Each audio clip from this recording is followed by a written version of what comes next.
as I said, Anita's story is about courage, and Brandon Darby, I don't know if you guys are familiar with his story as well, but he's going to come up here next, and his story is also about courage, and it's about the awakening that many of us are going through, but I don't think that many people like Anita and Brandon have gone through more of an awakening, and it's about realizing what's right and having the courage to just do the right thing. Wait till you hear Brandon's story. Mr. Brandon Darby, come on up.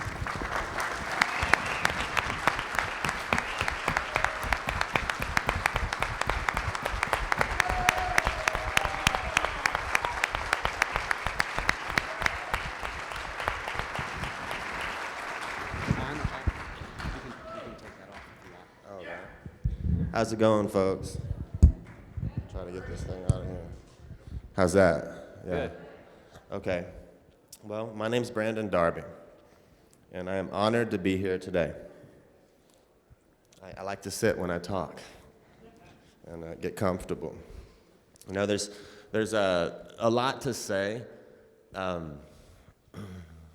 know, I could tell you about being a runaway when I was a teenager.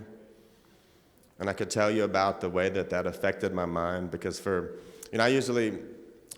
there's politics and there's my religious views, but I usually call my story a testimony. That's what I usually do.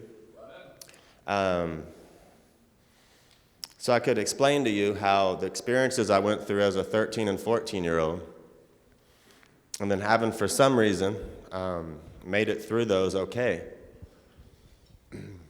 You know, really put on my heart a desire to help people who I thought were having a really hard time in life and that had experiences that maybe hurt them.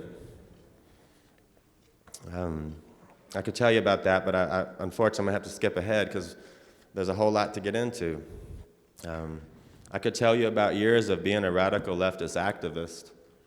I was pretty radical, you know. Like, I used to shut down your shareholder meetings. And Medea Benjamin and other really prominent people on the left used to bring me in to figure out how to do it, you know?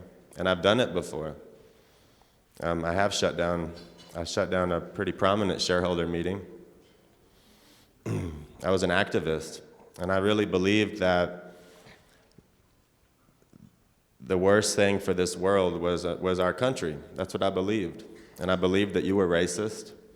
I frequently, when I talked privately with my friends who were very prominent leftist people and funders, I frequently called police pigs. I did that. In 2005, when Katrina hit, I had went to New Orleans to save the life of a friend who was a very former prominent Black Panther Party member, who at that time I believed in my heart of hearts was a former political prisoner. And he had been treated unjustly for his advocating for the Black community by this racist American system. That's what I thought. And he had spent 29 years in solitary confinement and then was exonerated for a crime he didn't commit. All of that turned out not to be true. You know, turns out he was in prison for killing people. But I didn't know that at the time. You know, and the money folks, you know, the HuffPo, America Online, they all still claim that he was exonerated, you know, for a crime he didn't commit because of this racist system, even though it's not the truth. And something tells me this friend I have down here is going to help me make a big deal out of that, you know. But, yeah, so I can't explain to you how radical I got in my life. And I also can't explain to you how, you know, like after Katrina, I found myself, I went to Katrina in a boat to get a friend with a really radical leftist organizer named Scott Crow, who you might remember him because he was recently on the front page of the New York Times as a peace activist who's being oppressed by law enforcement in this country. The New York Times didn't mention that he's also someone who's one of the founding people of a campaign called C-PAC, and he's also one of the leading advocates for the Animal Liberation Front and the Earth Liberation Front, which are domestic terrorist organizations who use arson to attack people like you. But they shill for him frequently.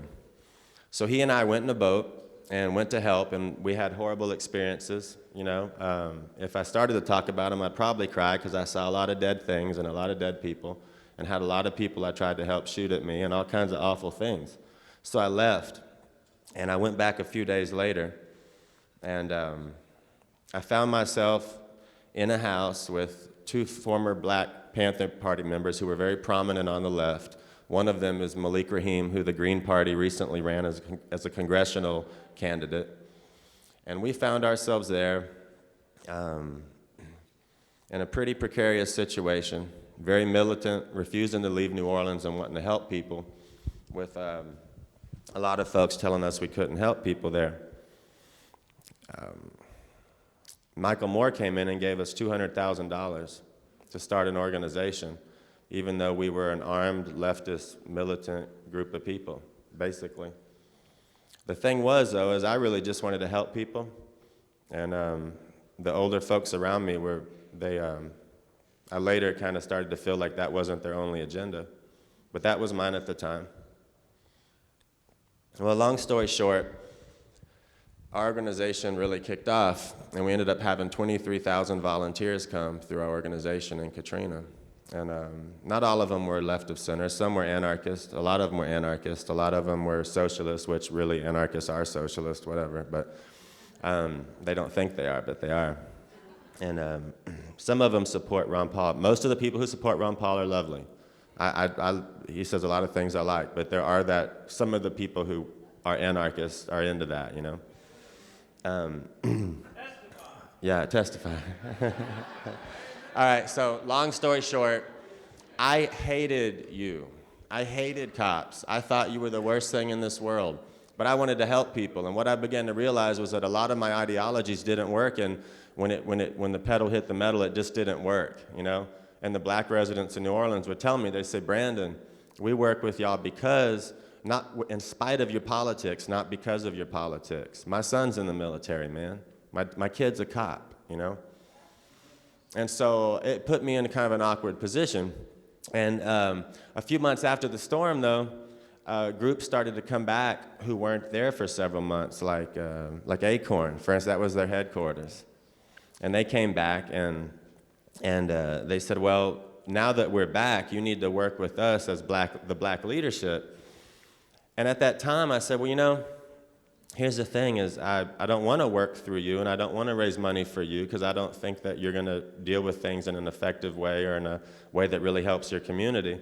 In fact, that's what the people in the community are telling me. And they said, we're just going to say that you don't work with black leadership.